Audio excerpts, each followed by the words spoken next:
Comme chaque année avant l'arrivée de l'été et des touristes, les plages se refont une petite beauté.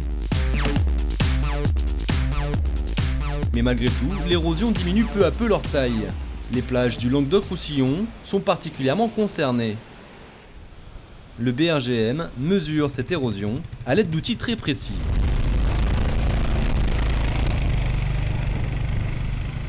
Là, on va faire des levées topographiques, c'est-à-dire qu'en fait, on relève un nuage de points des coordonnées de la plage de manière à reproduire la morphologie et de voir si justement la plage, là où elle s'est érodée, là où il y a eu des accumulations de sable, pour pouvoir comparer d'une date à une autre. Constat, 1 à 3 mètres de plage disparaissent chaque année. Alors globalement, on se retrouve à l'heure actuelle sur un déficit d'apport de sable qui est notamment lié au barrage sur les fleuves de la région. Donc plus de sable qui arrive et un sable qui se déplace vers le nord et qui finit par être entraîné au large et que l'on perd. Donc on a forcément ce recul des plages.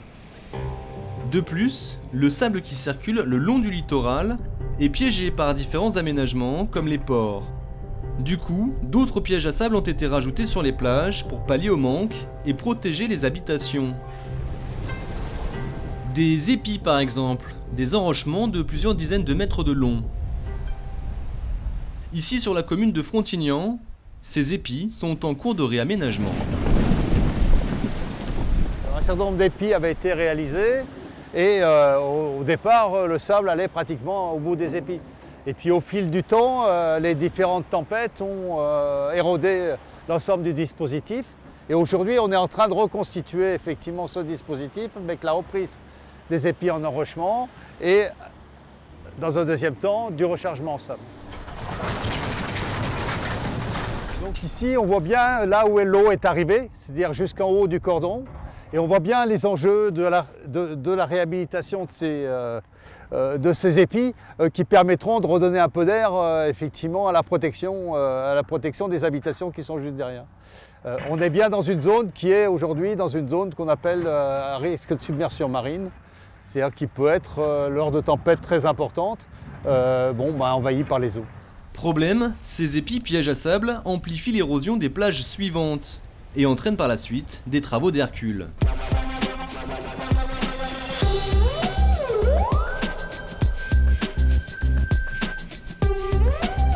Toujours sur la commune de Frontignan, plus de 200 000 mètres cubes de sable vont être nécessaires pour recréer une plage quasiment disparue. Alors ici, là, il y a les bateaux de Rod Nielsen qui nous amènent du sable. Et là, nous, on l'extrait dans des bassins de décantation pour ne pas polluer la mer, pour pas qu'il y ait des filtres, des particules en suspension dans la mer. Et après, on l'étale sur la plage. Objectif, reformer une plage d'environ 60 mètres de large. Mais pour combien de temps ? Là, on espère qu'on en a pour 10 à 20 ans avant d'être obligé de remettre du sable. Des travaux similaires ont été engagés sur 12 km entre Sète et Marseillan, avec en plus quelques expérimentations. Des digues sous-marines en géotextile remplies de sable pour réduire les effets de la houle, ou encore la mise en place d'un système de drainage sous la plage. Alors en fait, les drains, ce sont des tuyaux percés qui sont installés sous la plage à environ 2 mètres de profondeur. Et du fait que la nature est horreur du vide, ces tuyaux se remplissent d'eau, donc désaturent la partie qui est au-dessus de ces tuyaux, et l'eau ensuite circule dans ces drains et est collectée dans une station de refoulement, de relèvement, et des pompes évacuent cette eau. Pour lutter efficacement contre l'érosion, plusieurs aménagements sont nécessaires, mais l'efficacité reste toujours limitée dans le temps. Mais je crois que le constat aujourd'hui, il est un peu celui-ci, c'est qu'il n'y a pas de technique pérenne. Si on pouvait bloquer tout du jour au lendemain, je pense que ça serait probablement déjà fait dans certains pays qui sont plus à risque que nous. Aujourd'hui, on essaie de trouver des techniques plutôt d'accompagnement, c'est-à-dire qu'on sait que ce phénomène existe, on sait qu'on ne pourra pas lutter contre la mer, et on a plutôt des techniques qui vont avoir une certaine durée de vie qu'il faudra remettre en œuvre, mais aujourd'hui, il n'y a pas de solution miracle. La circulation naturelle du sable est perturbée dans l'eau et aussi sur terre.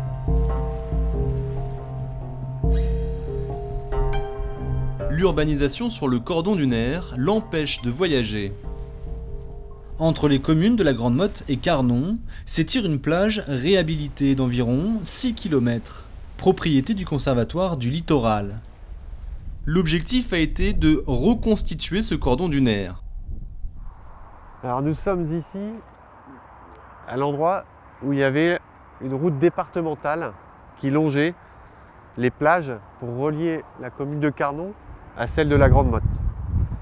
Cette route départementale a été déconstruite afin de favoriser le maintien du cordon dunaire. Ici, on voit des casiers constitués de ganivelles qui vont être en fait des pièges à sable.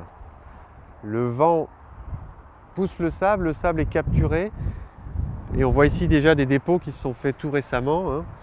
Et au fur et à mesure, on recrée des stocks de sable sur lesquels la végétation va s'implanter, comme on peut le voir ici ou ailleurs.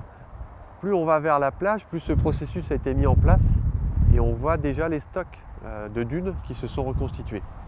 Ainsi, le cordon dunaire reconstitué, la plage pourrait d'elle-même ralentir son érosion.